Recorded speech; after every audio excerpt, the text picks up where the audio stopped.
এই জয় মানুষের জয় এবং বাংলাদেশ থেকে আগত হিন্দুরাও এখানে সিএর মাধ্যমে তারা ভারতে বসবাস করতে পারবে।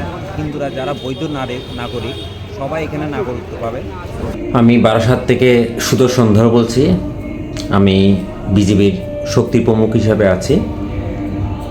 এই 2026 ইলেকশনে বিজেপি একক সংখ্যাগরিষ্ঠতা নিয়ে পশ্চিমবঙ্গে সরকার গঠনের মুখে আছে। বর্তমানে ওরা 209টি আসনে এগিয়ে আছে, প্রায় জয়ের অনেক কাছাকাছি, 80% কাছাকাছি আছে ওরা।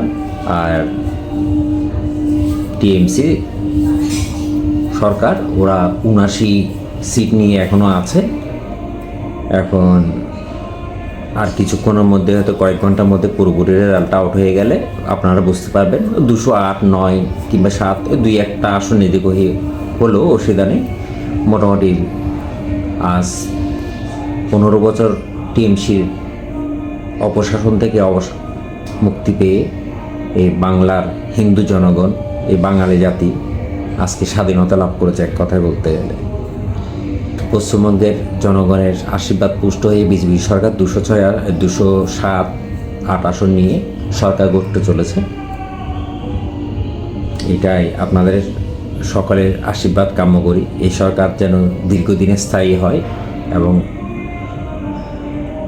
প্রধানমন্ত্রী নরেন্দ্র দামোদর দাস মোদীর অনুসারী হয়ে আমরা সবাই সকলে মিলিত হয়ে সবকা সাথ সবকা বিকাশ সবকা বিশ্বাস এই মতটি আমরা মোদিজির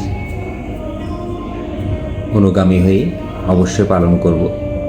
এই জয় মানুষের জয় এবং বাংলাদেশ থেকে আগত হিন্দুরাও এখানে সিএর মাধ্যমে তারা ভারতে বসবাস করতে পারবে। হিন্দুরা যারা বৈধ নাগরিক সবাই এখানে নাগরিকত্ব পাবে। এখন আপনারা দেখতে পাচ্ছেন বারাসাত থেকে সুদর্শন ধর বলছি। বারাসাতের বিজয় উল্লাসে সবাই ঘর থেকে বেরিয়ে রাস্তায় সবাই অপেক্ষা করছে। সবাইকে দেখতে পাচ্ছেন, বাড়িঘরের সবাই ঘর থেকে বেরিয়ে গেছে। সবাই 15 বছরের পর তার জয়টা উদযাপন করছে।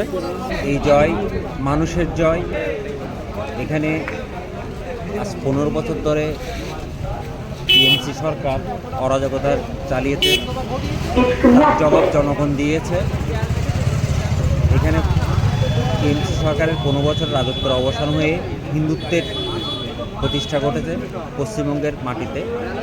এবং সবাইকে আরেকটা কথা বলে যাচ্ছি, যেটা এখানে হিন্দুরা যারা বৈধ নাগরিক সবাই এখানে নাগরিকত্ব পাবে এবং বাংলাদেশ থেকে আগত হিন্দুরাও এখানে সিএর মাধ্যমে তারা ভারতে বসবাস করতে পারবে।